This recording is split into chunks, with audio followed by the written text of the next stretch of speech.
How are y'all today? Hope you're doing well. Welcome to another Deathless Nightreign run. Doing Everdark Adele today. And then after this, I think we're going to shift over to Deep of Night. But here are my Duchess relics up on screen, running the status build with the Bloodborne Rally, stamina back on hits. We've got the Augur relic for extra tankiness, and the HP regen can be pretty nice sometimes too. Dropping in at a church here. Churches can be a mixed bag sometimes to drop at, but in this case, it's not too bad. Being that there are some easy to kill enemies right outside. And it's nice because you get a flask right away. As Duchess, I don't value flasks that much. I'm pretty fine with just one or two spares. Having 5 flasks before Night 2 boss is generally fine for me, because a lot of the healing that I end up doing during a run comes through Bloodborne Rally. Using Rally on Duchess is super good if you're doing either a pure melee focus build on her, or you are focusing on a melee spellcaster hybrid. Her dagger chain attacks are just so good with Bloodborne Rally. Sometimes I equate it to playing Bloodborne with the Saw Cleaver, because it's just that fast. Though, going after an enemy that can't be status affected is pretty rough, especially in the early game, like with this guy here. I wish I had a Glintstone Pebble or something, but it's alright. That was not okay. I got shot in the side of the head by some guy. Lovely. Get him out of here, bro. So, not really anything too special. I don't even bother. Improved jump attacks is not really anything good on Duchess. You're not using her jump attacks much. Primarily, you're using her R1 and her R2s. You're not really using any form of jump attacks with her.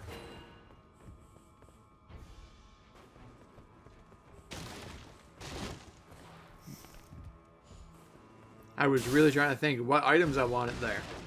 Anyway, we're going to run up here, go check the staves, of course. Always looking for a Carrion Slicer or a Shattering Crystal.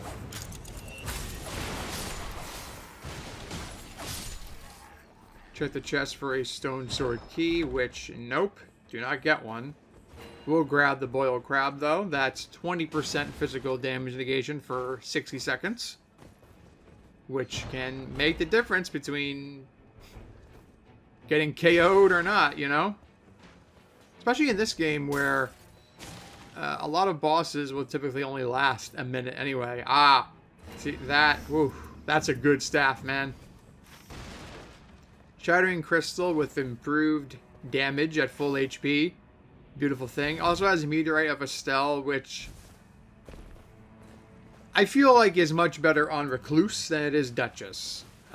While Duchess can use a lot of spells extremely well, I feel there are definitely spells that are better on Recluse than they are Duchess, and vice versa. Carrion Slicer, of course, being the opposite, the obvious one for Duchess. Both her and Recluse can use Shattering Crystal about equally, though Recluse can get more cast with it. But Duchess potentially has higher damage. Gonna go for that magic attack power increase because, yes sir, it's another 9 or 10% on top of what we already have at full HP, which with Duchess we will be at full HP most of the time due to things like Bloodborne Rally and the stamina recovery upon landing attacks. Damage against upon charge attacks, we're gonna grab that. That's wonderful on Duchess.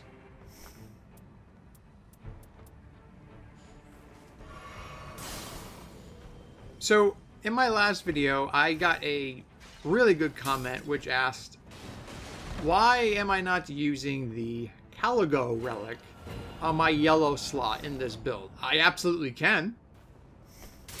And the reason is because I value having the stamina recovery upon landing attacks over more potential damage when the enemy is frostbitten. And that's because, in my mind, one, it helps dramatically with Duchess's early game, where we're in right now. She can attack way more frequently when having stamina recovery upon landing attacks than not. And I value the general uptime on attacks that you get with it than you lose when you don't have it.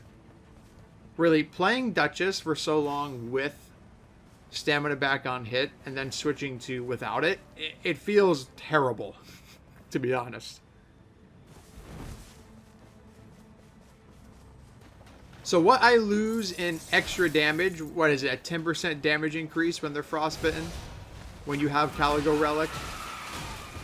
I sacrifice that for more general uptime on attacks and aggression, which is what I value most when I play Duchess. I play Duchess like I play Bloodborne. Her being this overly aggressive, unrelenting monster. Basically, I value Duchess being this overly hyper-focused aggression character that just is unrelenting.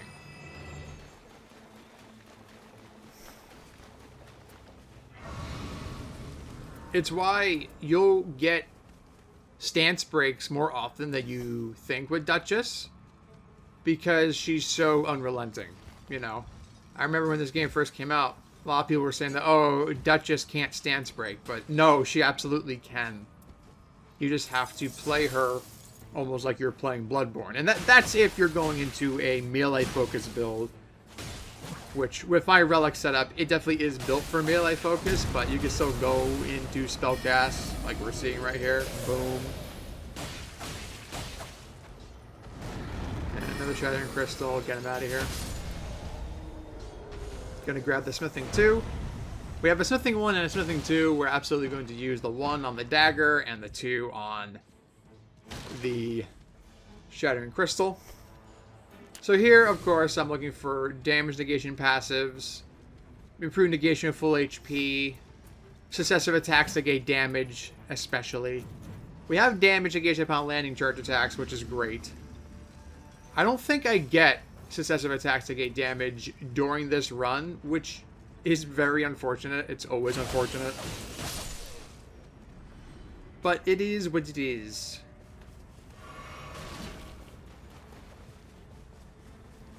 We're going to climb up here because there is another church we can go grab. And I think I checked the bow rack that's over here to the left.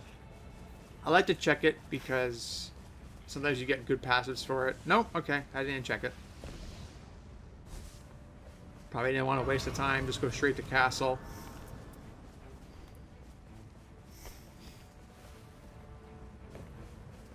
Yeah. Grab this. 5 flasks, we're good. I feel with Duchess, you don't need any more than 5. In fact, I've done runs where I didn't get a church at all. I just had 3 flasks throughout the entire run until the very end, where you get 1 after beating the Night 2 boss. Because most of my healing just comes from the Bloodborne Rally. I know good passives at Kale. I like to check Kale, what he's selling in terms of weaponry and also passive effects. None of it was really appealing to me. Ratadog, I don't even bother. At this level, or really any level, Ratadog can be such a time waster, so I find more value in going for the enemies up here.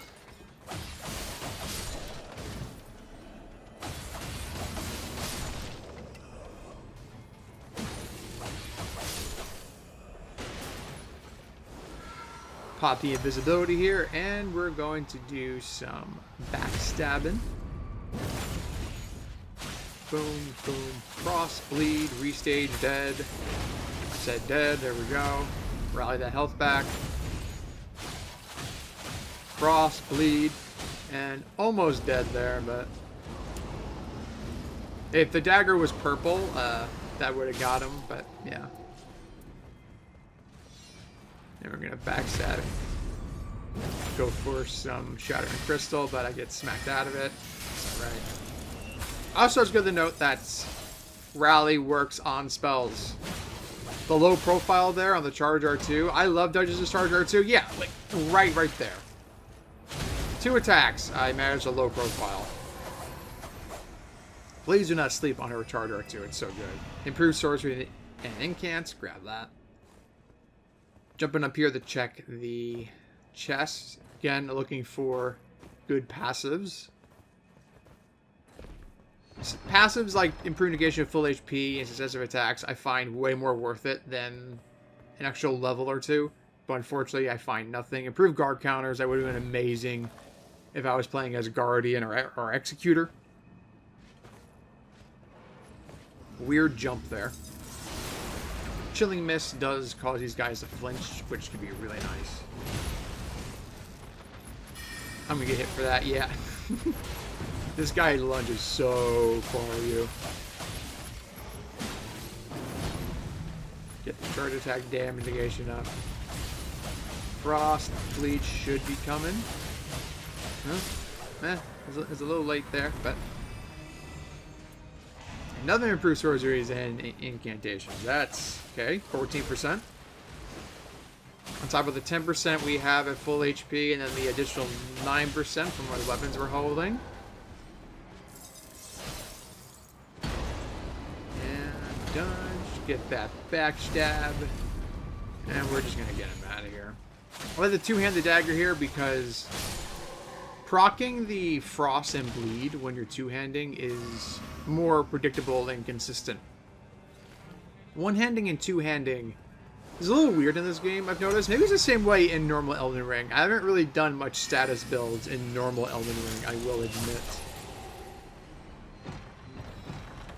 But here, while Duchess's one-handed R1s are really good, they're better than her two-handing.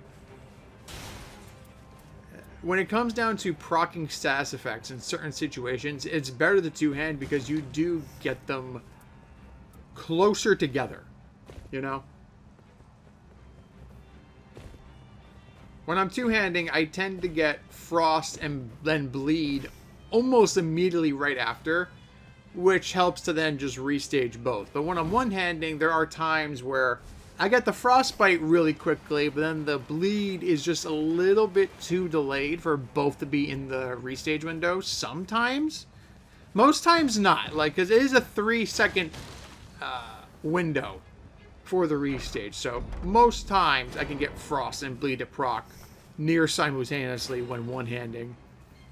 But sometimes it can be a little off.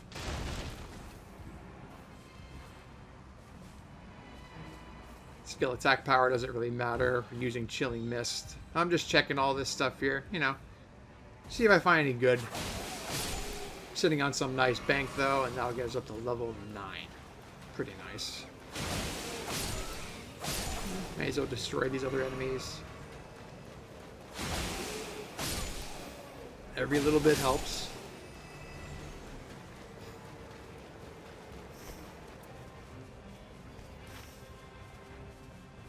Okay, so we're getting the Night 1 boss pretty well off. Only one form of damage negation, but we have a lot of good attack passives and boosts. Duke's Dear Freya. Not a fan of this fight at all. I don't think anyone is. This guy especially can be such a pain. I'm trying to get backstabs on him. It's not... Yeah, he just teleports so much. No, just get him out of here. He's really weak to holy damage, so if you have holy when you come up on this fight, make sure you use your holy weapon against that guy. You'll destroy him very fast. These annoying spiders. Refresh Chilling Mist. We're going to try to proc a Frostbite and then go into Shattering Crystal. It just starts turning because it hates me.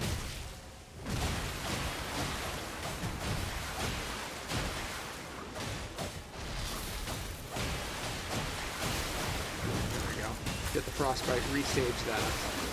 Oh no. Trying to rally up my health. Ah, those annoying spiders, man.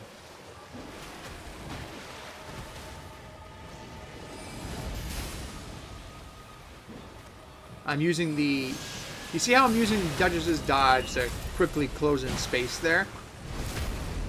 I prefer to say that Duchess's dodge is more of an actual dash. Almost as if you're playing a fighting game. How you use the dash inputs to get in faster, right? Like, yes, obviously it is a dodge, but you can use Duchess's dodge for more than evasion purposes. Use it as an actual dash to close in space fast. Because if you're mashing her chain dodge, it's almost as fast in terms of movement as super sprinting is. It's not as fast, obviously, but it's not so vastly slower that it makes that much of a difference in combat. And the upside is that you're conserving way more stamina. Way more stamina.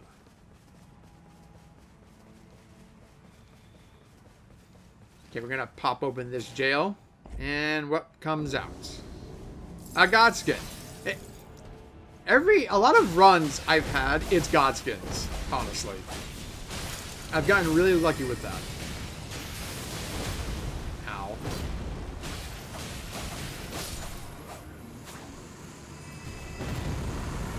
Fine by me, because Duchess, with a status build and having Shattering Crystal on top of that, just melts them. Having just a status build alone melts Godskins.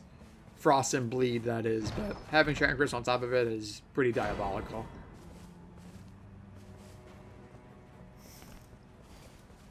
And now we're going to go over to this Dire boss. POI boss, Point of Interest. But I prefer to call them Dire. However, I believe most people will call them POI bosses. Which makes sense. And it is a dragon. Dragons are just such a joy to fight, right? Get my damage negation up with the charge attack. And we're going to go for some Shattering Crystal action. Boom. Another one. Boom. Restage that. Oh yeah, baby. Oh yeah. So there, I didn't dodge because I swore I was out of range. That was a terrible heal. I should have restaged there, but it's alright. He's gone now. Restage. Bada boom. What do we get here? Wending Grace. I decide not to go for it for Black Knife, right? The decisions. I believe I get rid of... Yeah. I do get rid of a sorcery boost for that Black Knife, because it's Black Knife. I'm not gonna say no to a Black Knife. Millicent's Prosthesis. Oh baby. And just like that, losing the extra magic attack power there suddenly feels more worth it.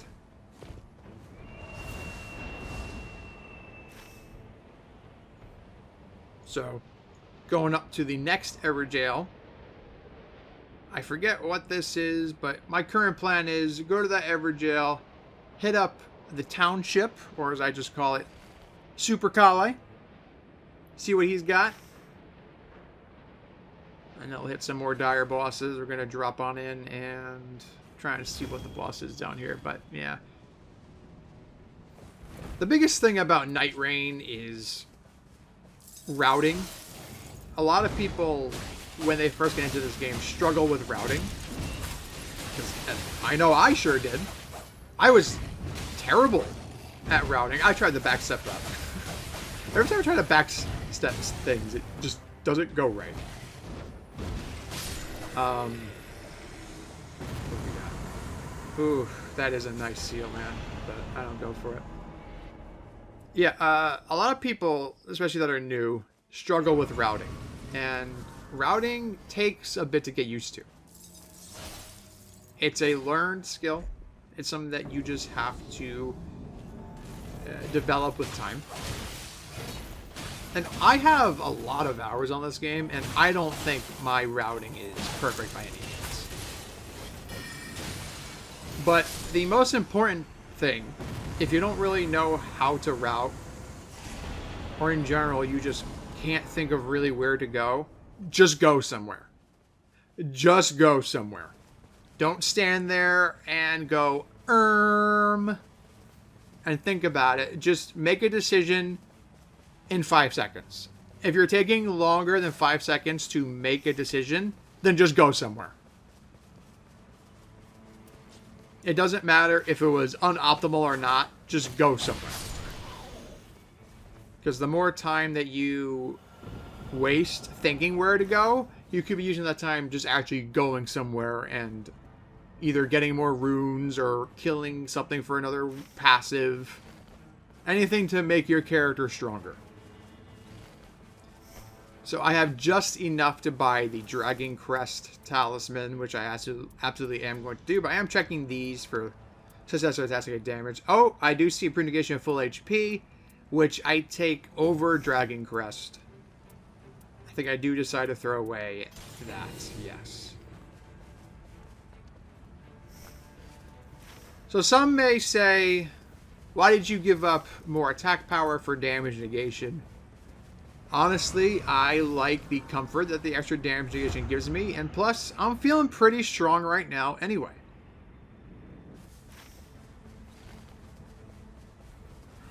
I felt like I could have gotten rid of that and be just fine. Which as you see throughout the run, I was. Got a Grafted Scion here, very susceptible to status. I was tempted to pop my ult here, but I decided to save it for the dire boss coming up. I just didn't dodge that. Awesome.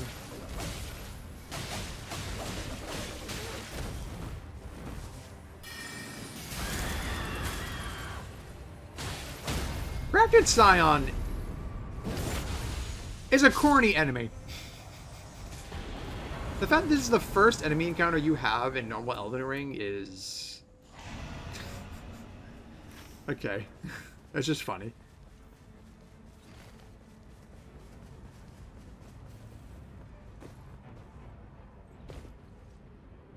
Coming up next, we have Loretta. Going to cast Chilling Mist here. Springboard up and get ready for... oh, wait, no. Not Loretta. I'm sorry. Tree Sentinel. Get ready for a fast Tree Sentinel. Pop Duchess' ult. Getting the charge attack negation. Proc that Frostbite. Restage it. And now Shining Crystal. Boom. Boom. Stance Dragon with the dagger. Shining Crystal. Restage back up. Oh, delightful. I love this character. That was a 30-second Tree Sentinel.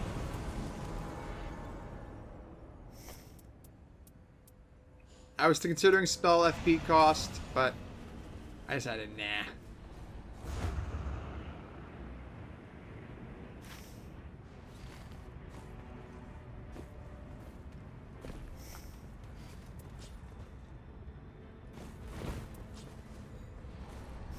The other bonus to running a build like this on Duchess, this status build, is that Duchess is never at a point where you're trying to get her online, you know? She comes into the field the second the expedition starts already online. The build is already complete from the moment you drop in. You have a very competent, powerful status build. However, the build goes into overdrive when you get an amazing staff like this one with Shattering Crystal. Because now I'm abusing the extra frostbite damage I'm getting. Having things like Millicent and improved damage at full HP. Oh, we got the Stance Break.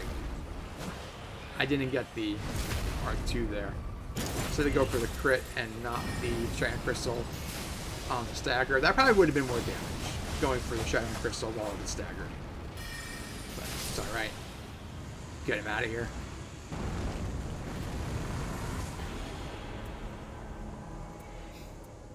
I don't even bother, yeah. And now I'm going straight to castle. Or wait, no, I'm gonna check this rise.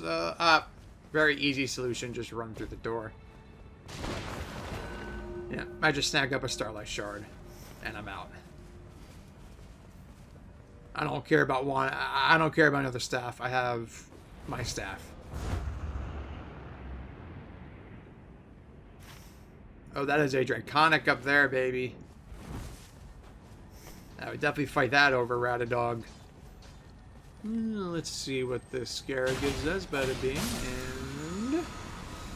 And... that talisman's actually pretty nice in normal Elden Ring. Actually, especially so if you're using a dagger build. Because on a lot of bosses, you'll get the effect of proc twice. You actually get good healing from that. Get Draconic Tree Sentinel. This guy deals so much damage always. Get the status. Proc the invisibility. And here, it's just unlucky. He just starts... I don't know what he's doing. Like, what is my guy doing? Wasting my time like this, bro.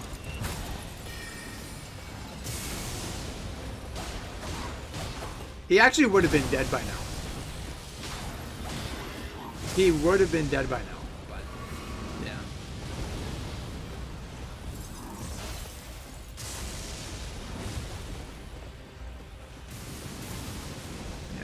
Getting distance, using my chain dodge to close in. Now, I don't have access to Shattering Crystal anymore. Got 2 shots of it wasted, so that's a lot of FP gone. So we're just focus on dagger play. Ouchie. It's okay, we're not too worried about it. Strafe around that. That attack is very scary, yeah.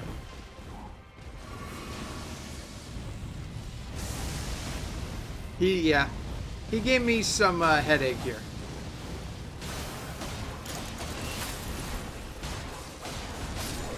Oh my god. That was not a comfortable Tree Sentinel at all, but it's okay. We endure. Holy, I really was thinking about this Reduvia, huh?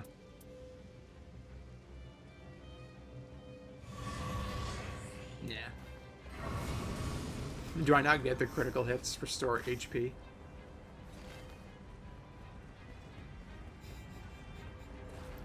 My mind. Okay, yeah. Just go like, man, what am I doing, bro?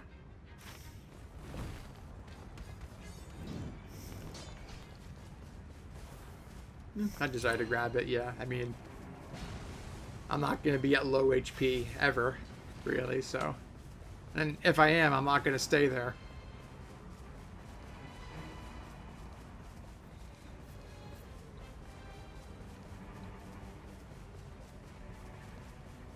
I feel things that are like improved attack power at low HP is really only good on Raider, because Raider can actually afford to be at lower HP and not worry as much. I don't even bother with the Wending Grace.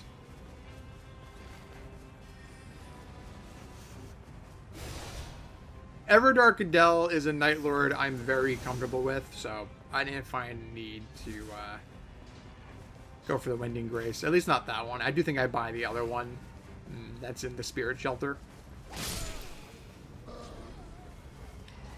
Screw that guy in particular.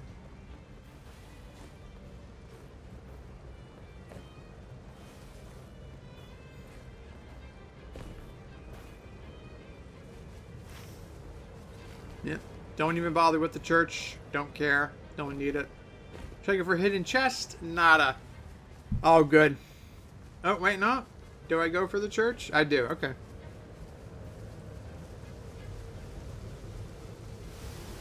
Again, if, you know, a church is right here, you may as well snag it real quick.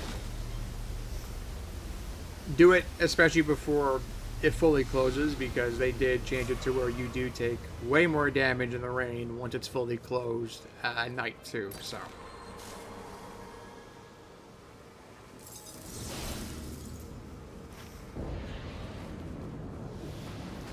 And what have we got? Misbegottens. This is Crucible Knights? Crucible Knight and Gold Hippo?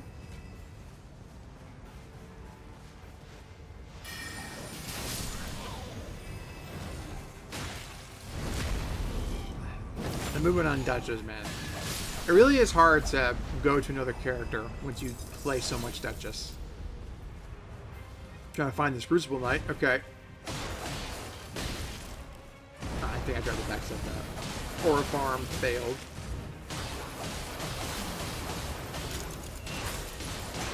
Dink the shield, strafe around him. Classic Crucible Knight shenanigans. Shattering Crystal. Oh yeah. I'm not even at full HP. It's doing that much damage.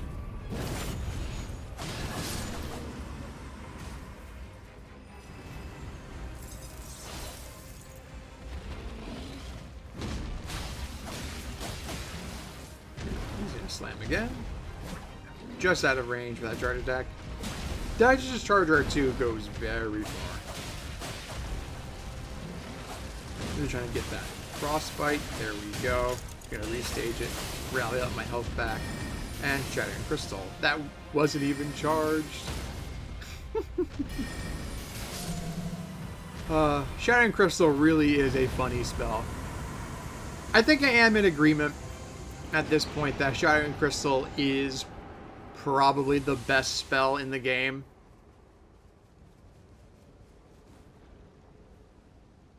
Carrion Slicer is very funny, and it's amazing on Duchess.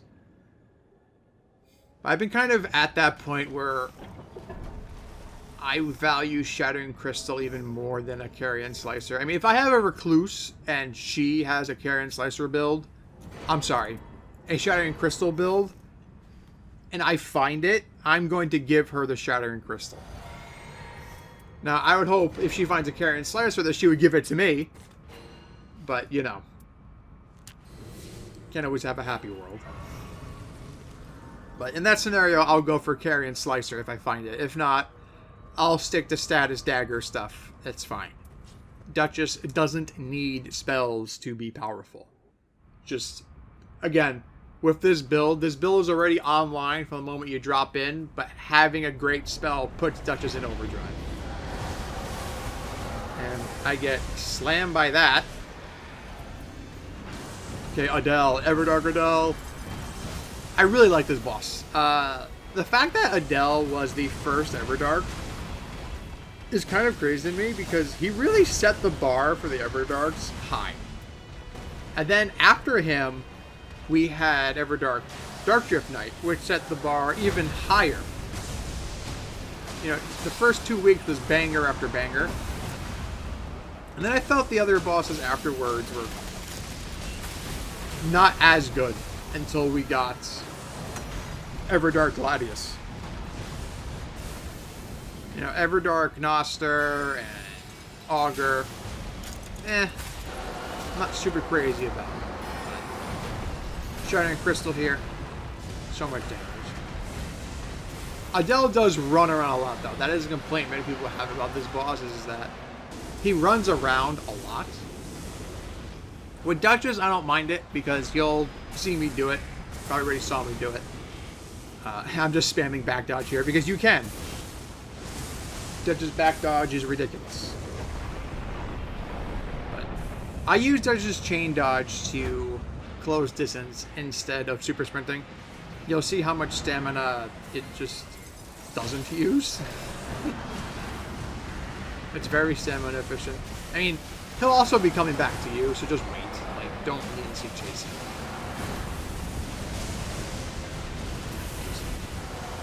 Do Duchess things, dash around, yeah. Trying to proc that Frostbite again. Adele is very resistant to bleed, but not overly so to Frostbite, so you can frost them pretty reliably. Yep. Get that, kind of dodge around a little bit. And Shattering Crystal. I don't have a Staff of Crypt. Awesome. Awesome gameplay.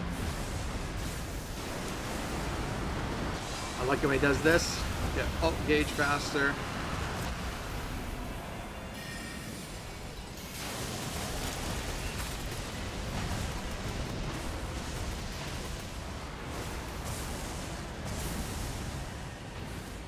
Adele is such a cinematic fight. Really is. Just so cinematic.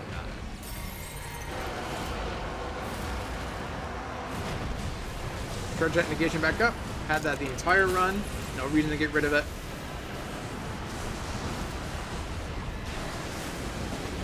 I'm not really scared of his grabs. It's fine. This I go purposely into it to get more alt gauge back. Because I'm trying to get the frostbite. Yep, frostbite. Pop the ult. He doesn't know where I am. Shattering crystal time. Oh yeah. Oh, that was a lot of damage. I definitely committed to that shattering crystal so hard. I really wanted that hit. It's alright. Restage. Stance break. Dead. Get him out of here, broski. See ya, Adele. Alright, and that is... I didn't even use Black Knife. I got it for no reason. Oh, good lord. Again, my status, my relic's up on screen. Hope y'all enjoyed. You have a great one.